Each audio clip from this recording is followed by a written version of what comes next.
Bailey's been hard at work in our backyard garden here, adding to it so that it's producing more. What do we got here, Bailey? We have a couple of different hardy kiwis back here. Okay. So a lot of people don't think you can grow kiwis in Oklahoma, but you can. Yes. So I always think of it as a tropical fruit a little bit. But so when you say hardy, I also know that they usually need both a male and female too. Is that correct? Yes. You can have one male if you have several different female plants around. Okay. And of course the females are the ones that are going to give you your fruit. So we have both here? Yes, we do. Okay. So we also have another kiwi that is self-pollinating. And so we just put it next to the fence for it to grow along the fence. Okay. All right. So are these going to be like the kiwi we find in the grocery store? No, they're not. So those kiwi are more tropical. Okay. These ones that are hardy here, they don't have the fuzz on the outside. Oh, perfect. Yeah. Nobody likes the fuzz anyway. Yep.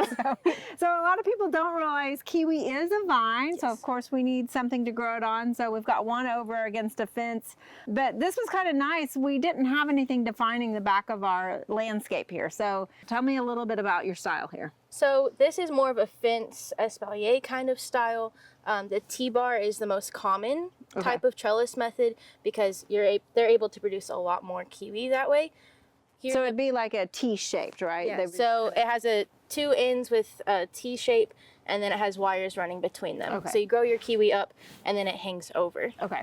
But here in the backyard garden, we needed a fence. We wanted to put a fence along the back. Right. And so just figured putting this kind of structure back here would kind of help define the space and allow us to be able to show that you can grow kiwi here. Okay, and I know some people use trellises and arbors and that sort of stuff, so there's a lot of variability with how to grow your vines, right? Yes, so, for sure. Okay, well, it looks like a beautiful style. It definitely has defined our backyard here a little bit. Let's talk a little bit about how you constructed this too. So the first thing that we did was we ran a line between our two fences, that way all of our posts would be in a straight line. Okay. And then we buried these 4x4 posts into the ground. So these are pressure treated, so they'll be able to withstand the elements. Okay. And since our fruit's not going to be right up against them, we're not too worried about that. So we buried them 2 foot in the ground, so we have 6 feet above. We didn't concrete them just because the clay soils, once the clay settles and dries, it's pretty solid there. So after that, we took these 2x6s and ran them on either side of the 4x4s. So and they're 12 feet long? Yes, they are 12 feet long. It was a good measurement for this space to be able to fit 2 of these trellises back here. And it gives the kiwi plenty of space to be able to grow as well. And so we just put them on either side of the 4x4s to help stabilize them and so they can't move too much. All right, so you got a pretty heavy gauge wire that you're using here too. Tell me what gauge that is. So this is 12 gauge wire, which is what is recommended for growing kiwi. So it's not really going to go anywhere. It's not going to bend very easy either. Okay. So there's 2 different brackets you've used actually on either end. Can you tell me a little bit about that? Yes. So since this is our backyard demonstration garden, I wanted to show a couple different options. So if someone wanted to reconstruct this, they could easily. And so this first one that we have is just a regular turnbuckle.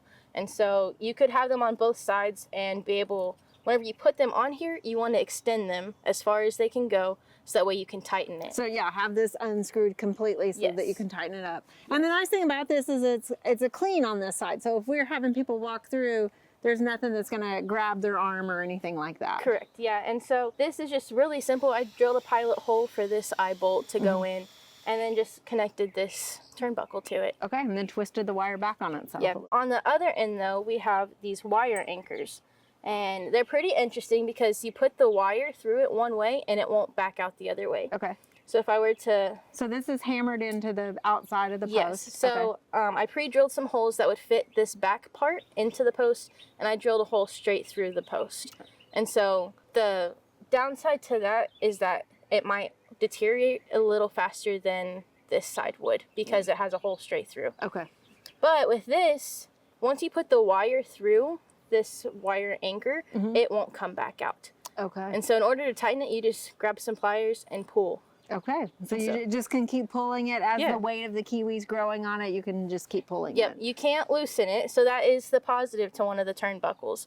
Because if you needed to get in here for some reason and loosen up the wire, you can do that with the turnbuckles, but not with this. Okay. And then of course you have a cut wire sticking out on the other end. Yes. And so you can just bend it down but it's still there and it could poke you if you're not paying attention when you're walking through. Okay, so in fact, it might have worked well to have one turnbuckle, so if you ever needed to redo it or replace a post or something like that, you can unhook it.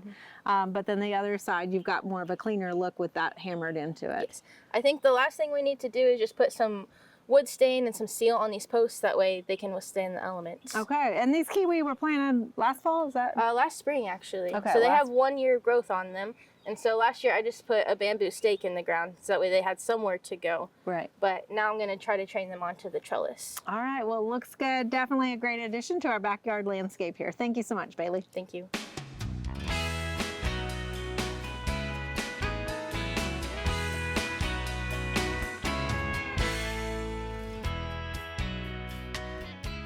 We hope you enjoyed this video as part of our Oklahoma Gardening YouTube channel.